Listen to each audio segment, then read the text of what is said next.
Hey everybody, welcome back to Daily Fan Racing. I'm your host, GordoGambles, and welcome to NASCAR DFS 102. We did the last one recorded. We are bringing it to you guys live this week on a beautiful Thursday night. And guys, there's an elephant in the room. Last time there's three of us. Now there's four beautiful faces here on the screen. I'm joined today by three much smarter NASCAR minds than myself here, and we are going to talk some NASCAR DFS before the season even started. So let's bring everybody on up here with me. How are we doing today? Let's get it started with our man, Ryan Larkin. How you doing, my friend?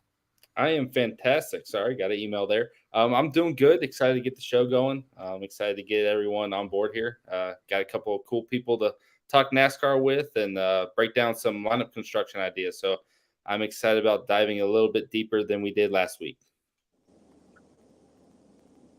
Yeah, I agree as well. I learned a lot as, a newbie of NASCAR DFS, and this is in the second installment. This feels like my training video, right? I can't be hosting these shows and know nothing. And, two of you guys weren't enough to teach me about this. We brought in a third guy. Everybody, welcome Luke from DFS NASCAR Zone. How are we doing today, my friend? I'm doing great. It's been a while since we've had some racing, so it's been about like a month or two. So I'm looking forward to Daytona and, winning $1 million.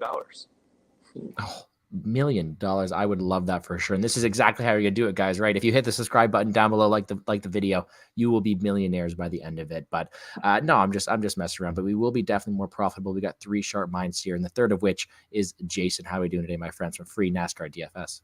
Great, man. Thanks for the introduction. Yeah, just echo what Luke said, just ready for the season to start. It's been a long off season. I know we get to the end of these and it's like the season is so long, 36 weeks, it drags on. And it's like you're so glad it's finally over. You get that relief for 2 weeks and it's like, all right, I want to start looking at data again. I want to start getting back to when we're going to get back on the track, when we're going to get racing. And then it's great that it's almost here, man. It's almost here.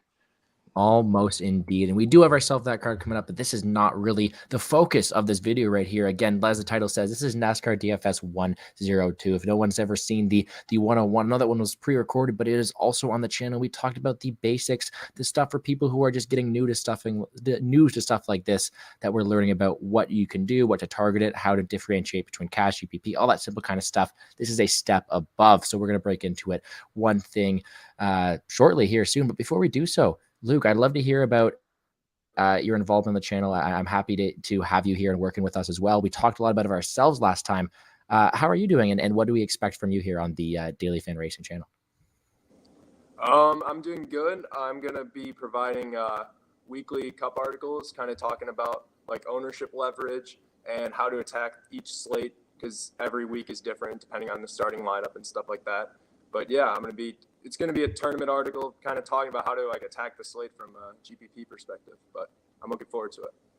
That's perfect. I know a lot of people, especially myself, love to get the GPP stuff, the more fun tournaments, and I love to have you on here breaking it down with us, really giving us insight into these chaotic times. And chaos is kind of the word of the show. I think we're going to bring it on. It's because these type of slates, whether it be the first one of the year, whether it be one that's going to be in the middle of the year, whether it be a Cup Series video that Luke will be specializing in, all these NASCAR slates are chaotic. And it again, we're going to reference my specialty, which Oh boy! Oh no! Guess we lost Gordo there.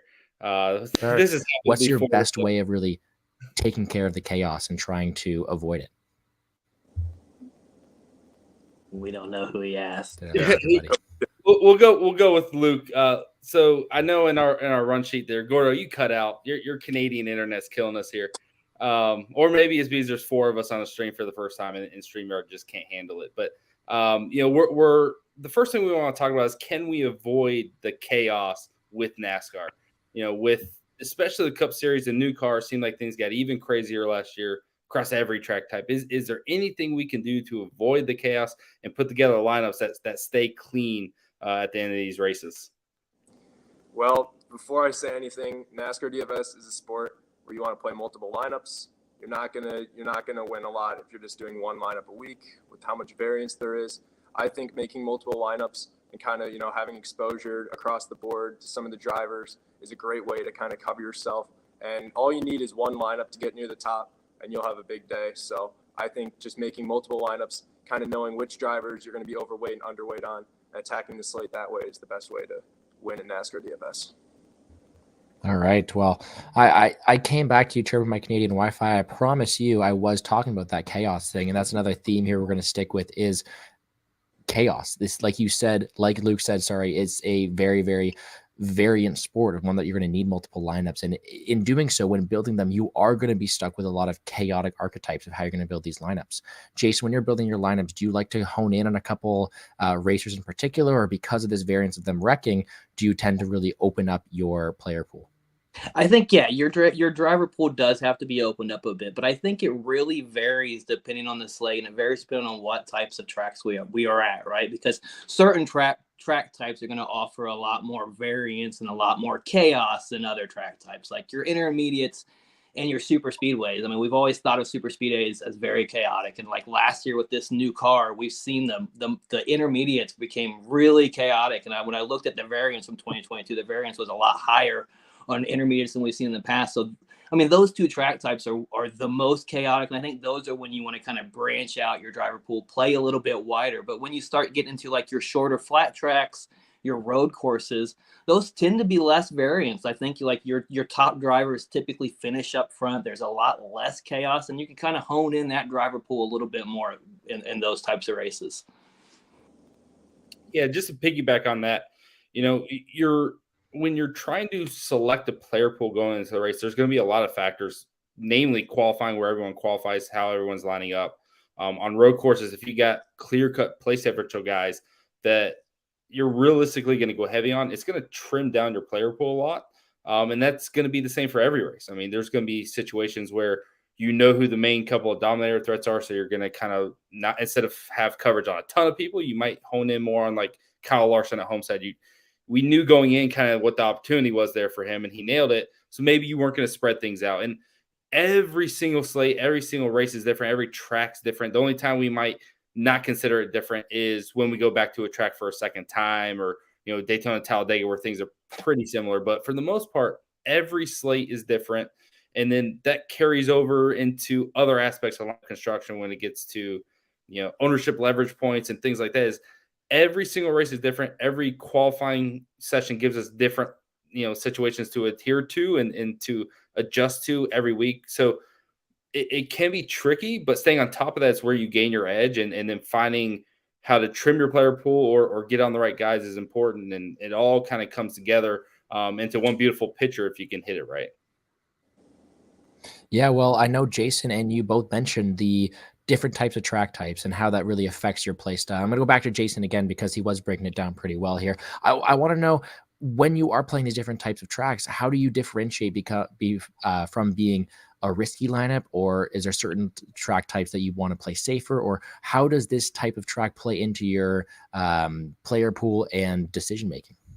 In general, though, like your safer plays are always, regardless of the track type, are always going to be those position differential plays, like those guys who are starting towards the back, who the whole field, everybody playing can see those guys are going to score position differential points. Those are where your ownership's going to be at, right? And those are going to be where to target those.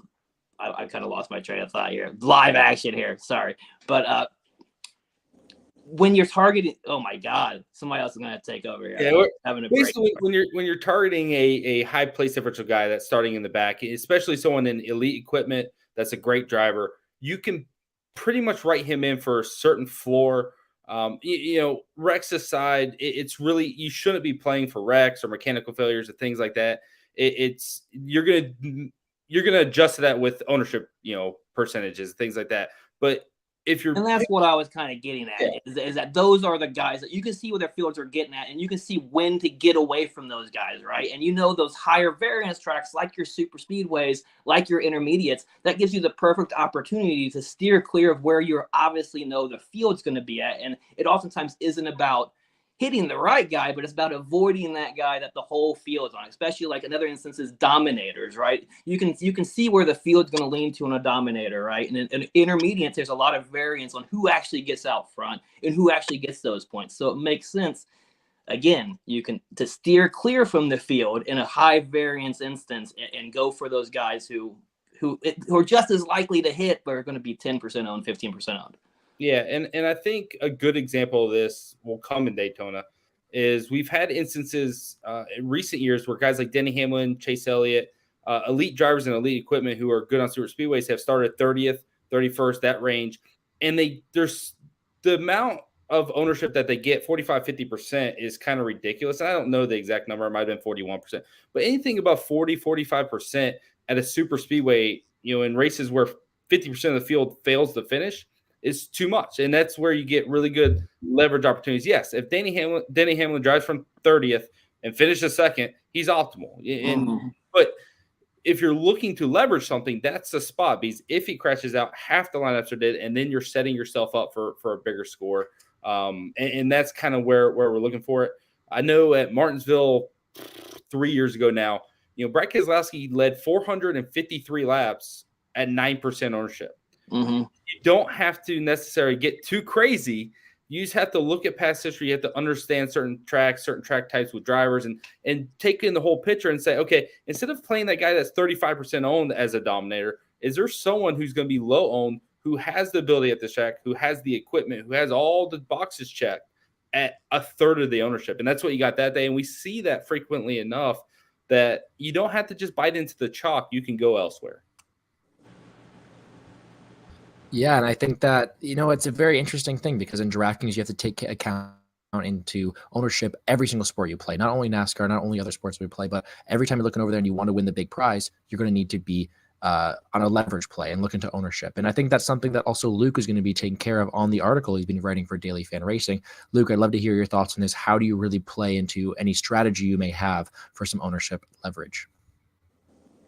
So yeah, I would say really it comes down to the track. So if it's like a short flat track, I don't think you have to get too different there, because there's less wrecks there. But at tracks like Daytona, like Larkin said, Talladega, some of the crazy intermediates, that's where it makes sense to get a little more different, because if everyone's on one specific driver, and like you guys said, if they wreck out and you fade them, I don't know if you'd full fade them, but be underweight to the field, you're already a step ahead. So it makes sense on the more high variance tracks to kind of get different. Okay, well, if we're looking into that, if we're looking into seeing, okay, we're going to fade this type of thing to get different, to get some leverage on ownership, sometimes that is able to help dictate our top ownership, how we're going to be able to attack those dominators, how we're going to be able to attack those higher priced racers. But let's look into deeper roster construction. Jason, I'm going to go back to you here. What are your thoughts on building these different lineups down low to get a bit different? Do you try to stay away from the common lower priced driver, or you try to go to someone else you think is going to have even more leverage to the top? Yeah, I think it really varies on where the chalk lands on as far as the value standpoint. But I think if we're just talking in general, a lot of the places where you can find that leverage just from a starting standpoint in the field is generally going to be in that range of starting position that doesn't offer a ton of position differential, but it still has the opportunity if that guy can place in the top 10, top 8, score well. It's not an obvious play, and those are typically where you're going to get those lower owned guys in that starting range from about 8th to about 16th, 17th, 18th. In that range is typically where I like to focus on finding that leverage. And now that varies, obviously. If you have a value guy, a guy like a Todd Gilliland starting 18th, right, at 5,400, no one's going to play him, right? So that's an instance of where that's an obvious, so it's really, as far as value and all that, I mean, yeah, I always tend to kind of eat chalk on value most of the time, because value tends to be the easiest way to hit that value, to hit that 5x value, to get that 5,000 place guy, getting position differential. But you can definitely get different by getting those low name guys starting up high and coming through for you. Yeah, and that's what you need, man. Yeah, we saw numerous instances of this. Basically last year with the new car, we saw that drivers, once they got track position, could kind of hold it. They could maintain it. Todd Gilliland's a great example. He has numerous races where he did qualify up front and he kind of stayed there. I know the Indy Road Course sticks out as Harrison Burton and Todd Gilliland both qualified really well and then finished well. And everyone faded them. They had super low ownership. And what do you know? I think they both might have been on the optimal that day. But, everybody wrecked up on the last quarter. Yeah. Well, it's one of those things, though, where you can afford a NASCAR to be kind of ultra different. to really take stands on guys like that, because unless they go out there and score, negative points, they're not really going to hurt your lineup. If you got a chalk guy like Ty Dillon last year, was always qualifying 31st, always finishing 25th, always scoring 22 points, and everyone knew what they're getting, but he was 30% owned every week. You could have easily pivoted to guys that were a third of the ownership and got roughly the same score, but or maybe even a little less. But they only got to beat him by 2, right? Or 1. They only got to beat him by 1. The upside, the opportunity of that person hitting, scoring more at a fraction of the ownership was always there. And, I know Brett, when he won, big with the Xfinity race, he did it with David Starr as the pivot on the low end at I don't know, what, a 7 or 10% owned. And that was the difference. When I won the Martinsville Xfinity, exact same thing. I had David Starr in my lineup at 7% ownership. And it's those pivots that people don't really want to touch, that mentally they're like, oh, he cost me a race in 2019, so he sucks. Well, fine, I'll play him, and that'll be my differentiator when everyone else wrecks out. And that's exactly what happened. So, you want to take the opportunity to be different. I know, what's his name? The guy we always make fun of that literally was optimal 20 times last year. It felt like Josh Bilicki and those back markers would just putt around, and one of them would just end up with 30 points because they stayed out of trouble. And all of a sudden they were the best value at 4,700 because they finished 22nd after avoiding, 12 crashed out cars. So you can't just say the chalk is the way to go and things like that, because there's so many other options to go at the bottom that can hit and have been hitting.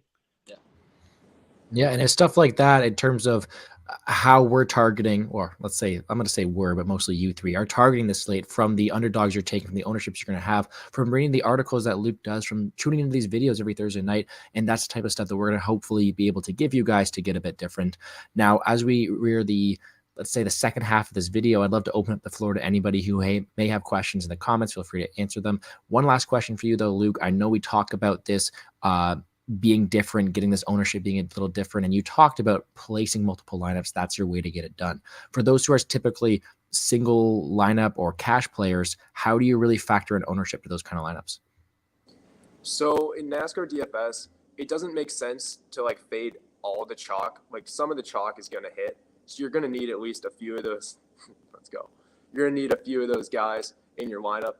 But if there's a chalky, 4 or 5 drivers, you don't want to have 4 or 5 of them in your lineup, because everyone's going to do that. You want to get a little different by, fading some of those guys.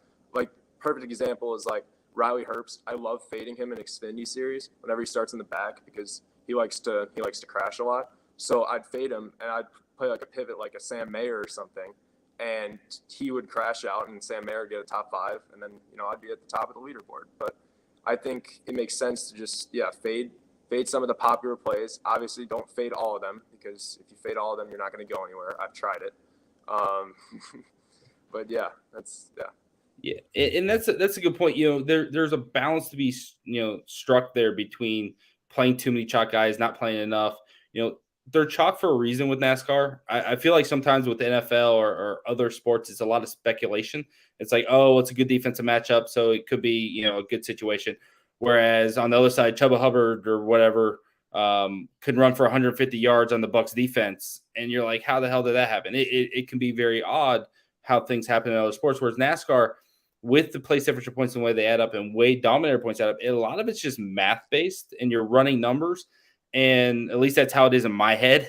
So when I land on the chalk or my core guys or the guys I think are going to be higher owned, it's partly what I think the public's going to do, but a lot of it's based off of, okay, this guy has a certain amount of place differential built in. This is how they're going to end up. And when you know how the slate is going to line up, based off the laps, based on how many dominator points are available, basically how many points you need in a lineup for it to cash well or to potentially take down a contest. If a guy's sitting there with 60 points to his name because he just has a good solid 10th place finish with place differential, you kind of need to attack that play, regardless of how chalky they are. But on the flip side, if you're trying to get really different or get away from a 50% owned guy, that's the spot to do it. So, if you have 3 or 4 of those types of plays in the same race, you can't completely avoid them. You kind of need to do the mix and match thing. But chalk in NASCAR could be really, really good, and then sometimes being able to pivot off of it can be the huge advantage for taking down slates. All right. Well, we look into the comments here. We see my boy MMA Degenerate there. You can pull it up on screen. Jason, I'm going to fire this one to you. We're talking about chalk. We're talking about road courses. Are road courses the best play? Are the best to play chalk? Wow. There you go. They're definitely right up there, right? Because they are a track that we see the lowest variance. They were one of the lowest variance tracks amongst the top 20 rated drivers on road courses last year. Had one of the lowest rated variance in finishes. So you can kind of predict who's going to be good at road courses. There's not a lot of accidents like Chase Elliott starting on the pole on a road course. He's chalk, but that's chalk you're going to probably eat, right?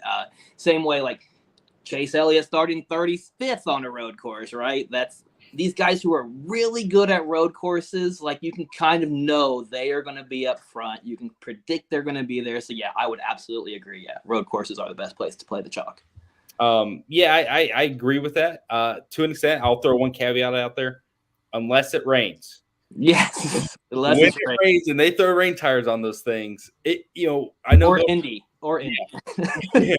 I know, going to Portland last year, we were keeping an eye on the weather, and I was like, man, if this thing, if it rains here, we need to be careful about how we attack this race, because it's first time on the track. Really, they had a short practice session, but first race ever there, and it turned into the mess that we expected. So those are, road courses have been relatively calm over the past few years. You get an occasional restart crash fest occasionally, but for the most part, yeah, they're probably the best places to play chalk, especially when they have an obvious upside / floor that just works really well, because there's not a lot of dominator points. There's not people that can truly separate themselves if there's a surprise dominator. Things like that aren't in play as much. So, yeah, when you got a chalky guy, you kind of lean into him more there. All right. Well, I appreciate your insight, and we're grabbing more insight from you right away, Mr. Ryan Lark. We've got a question for you right here. How similar is FanDuel to DraftKings? You said you got killer coaches notes in the past for FanDuel. Do you still do FanDuel? So we are working on expanding to incorporate more FanDuel. DraftKings is definitely the main site for most people, so that we kind of gravitate towards that. But I definitely want to get more FanDuel in there as well. I did just do a free newsletter blog post on the differences between FanDuel and DraftKings. So basically the scoring differences, how you can kind of look at lineup building as a result of that. That's all a part of our newsletter. It is on the DailyFanRacing website as well as a free article, so you can click on it and go and see that. They are similar in some races and different in others. And the biggest difference is going to come from the place differential points and then the dominator points.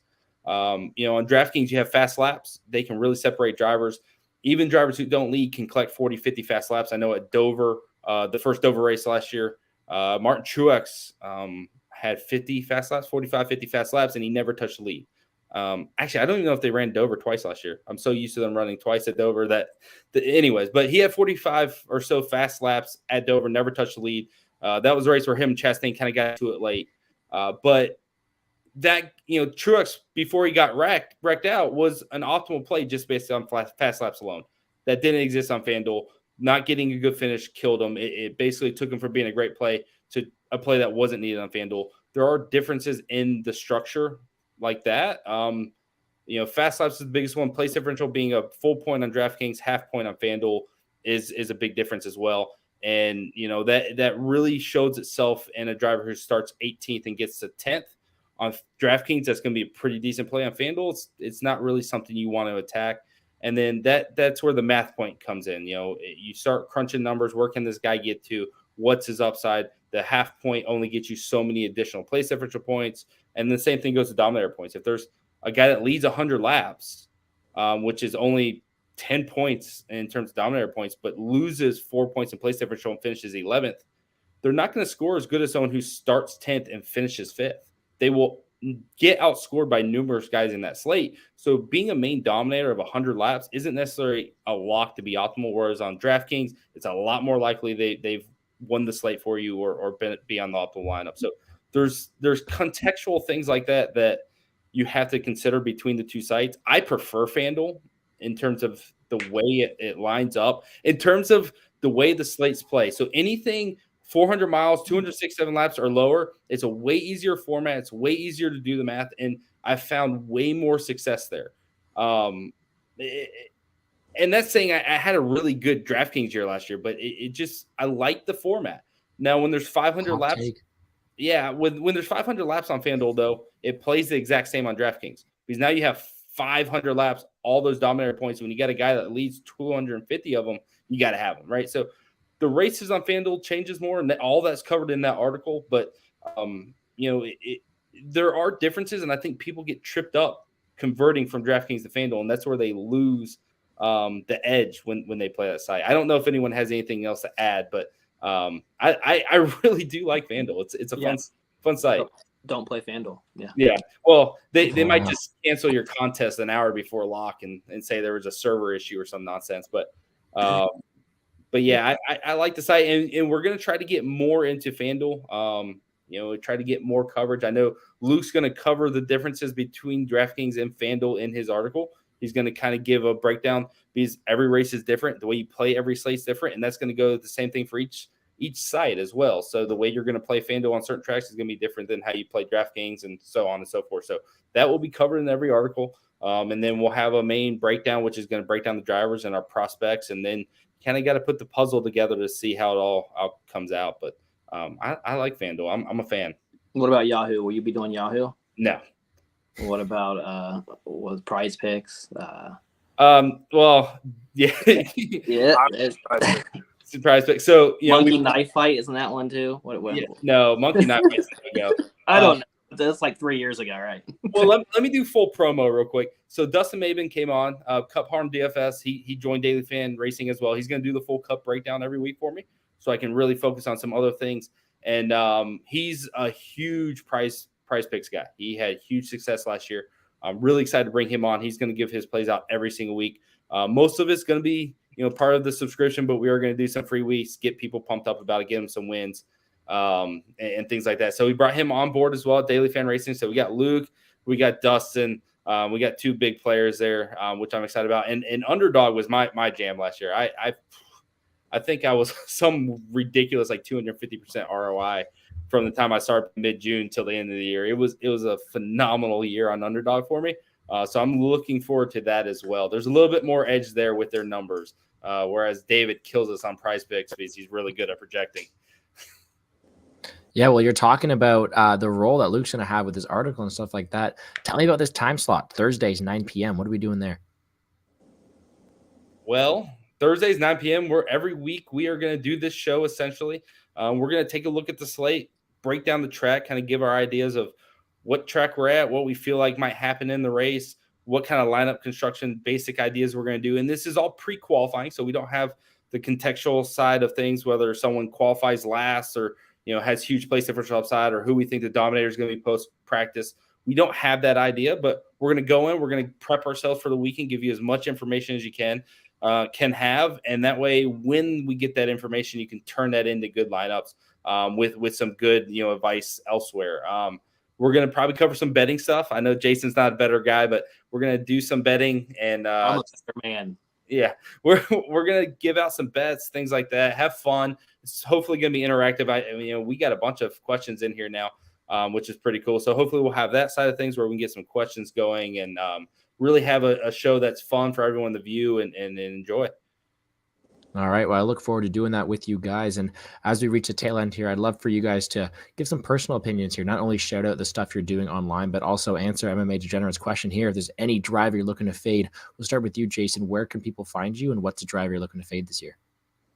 Yeah, you guys can always find my stuff on Twitter at DFS NASCAR. I put out a lot of I've been doing the Twitter threads, been getting into that, putting out some content. I write a weekly article every week. It's free. It gets put up at Run Pure Sports. You guys can follow them, check them out for content across various sports. I know these guys probably taking care of your racing needs, but all the other sports, you guys check out Run Pure, check out my free article.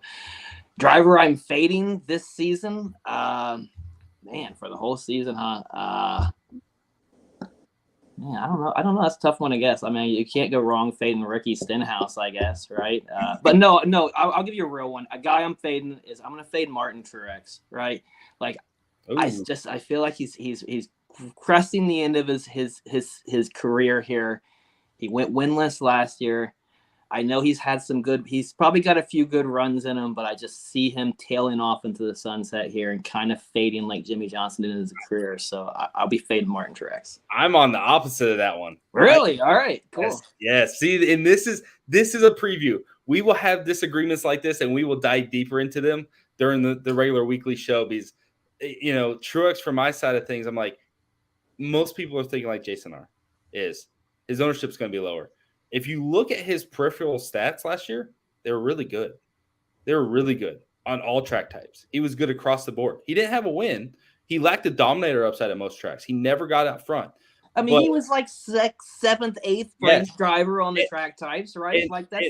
He was second on intermediates in a lot of categories. He just never got to the lead. If he gets to the lead and starts putting up those dominator points, that's a dude that's going to break some slates. He's going to literally take down some big slates at low ownership. These people are off of him. I really like the way he started showing up late in the year. We started showing really good speed. He should have won Nashville. Crew chief threw it away. Honestly, his crew chief threw away about 3 races. And those are well documented. So I'm excited about that. And we'll go deeper on these things, and we're going to have these differences of opinion, but I think that's where we can kind of set ourselves up to be different. And I like that. But Luke, go ahead, give us your driver to fade this year, because I haven't thought of one yet.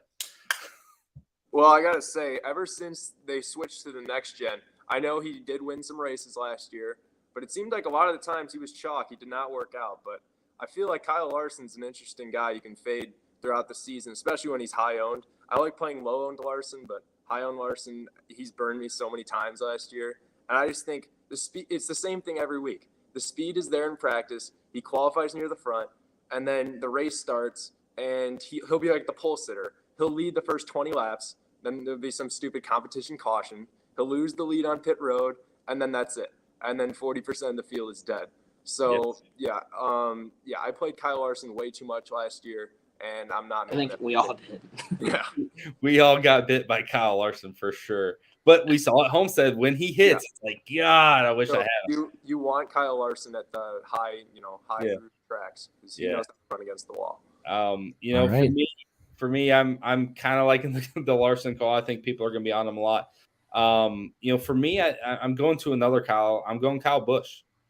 Kyle Busch was team fade for me last year, worked really well.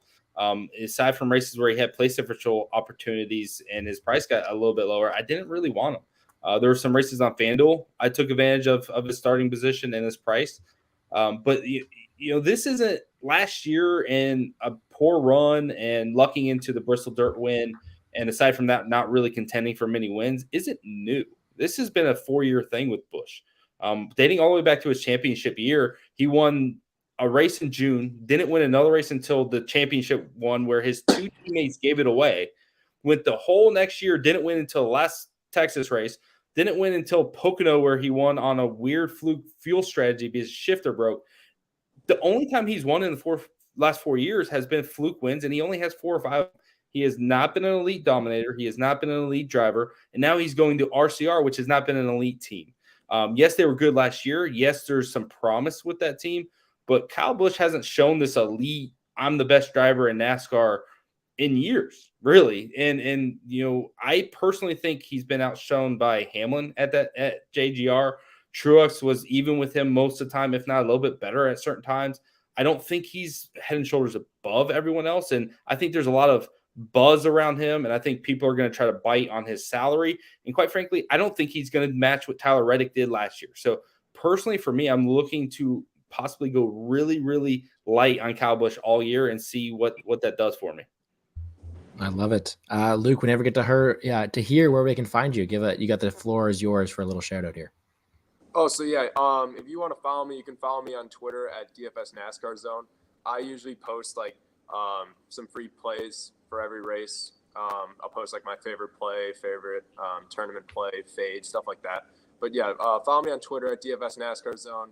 I'm constantly tweeting, and you can watch me win and tilt throughout the season. Perfect. I love it. And Ryan, end us off here. Not only tell people where they can find you, but answer that question. Should you just say bonus points instead of dominator points anymore? What's your thoughts on that? So, that was my thing last week, right? That's what I jumped in with, as I call them bonus points. Like, it's always what I've called them, is that, bonus points. And what's up, Cooper? Coop did the Twitter Spaces with me and Jason last year. He works with Run Pure. Cooper does. So, for our stuff, there's so many avenues right now. It's crazy. Daily Fan Racing is where our .com is going to be, where all of our content is, premium stuff. Luke's article is going to be a premium subscriber content. We got full breakdowns of every race, every Xfinity, trucks, F1. I know Jason loves F1. We got all that coverage there. If you need one-on-one coaching, any subscriber, monthly or yearly, you can message me. I don't care when it is. I will answer all your questions. We will break down the slates. We'll break down whatever it is. My goal, and part of why I'm bringing everyone on, is to give more attention to our subscribers. So if you need help, jump in there. Let's get it. Let's get you winning. We got free Discord. I know Luke's going to give out some free content in there. Dustin's going to give out free content in the Discord. We have lots of conversation. We spent a lot of today talking about trucks and different stuff. We had some good conversation going already in there. We got the free newsletter, free YouTube channel. Make sure you subscribe to that. We have so many avenues to get free content, which is all funneling to the main website. But we're trying to put out as much as we can, interact with as many people as we can, and to do as much as we can for the site and to help people win money. Because quite frankly, that's the fun part. I know Alex GTP, who gave us a question earlier, I remember him, from years back. I mean, he's been checking out my stuff for a few years, and FanDuel, conversating with him, he constantly want to get more information on FanDuel, and I enjoy that part of it. That's kind of why I'm in it, more so than necessarily playing myself. I enjoy trying to help people or give good content, and whenever stuff hits, I'm thrilled. So hopefully more people can follow us along here and enjoy the year with us. All right. I love it. And I hope everybody enjoyed and got to gain some insight into the NASCAR DFS 102. Again, guys, this is the Daily Fan Racing YouTube channel. Please hit the like button down below. Subscribe to the channel, guys. Check out everybody's Twitter accounts, channels around here, because they all do very good stuff. Me, myself, I'm GordoGambles. You can find me on Twitter at GamblesGordo, YouTube at Plays and Fade Sports, but not really much NASCAR yet. We're going to get there. I'm going to learn from these beautiful people around me, hopefully make some money with you guys throughout the year. So again, thank you guys for tuning in. Appreciate all your questions. Please show some support to all these guys, and let's make some money, guys. Cheers and have a good rest of your day. We'll see you next week. Thanks, guys. Have a good one.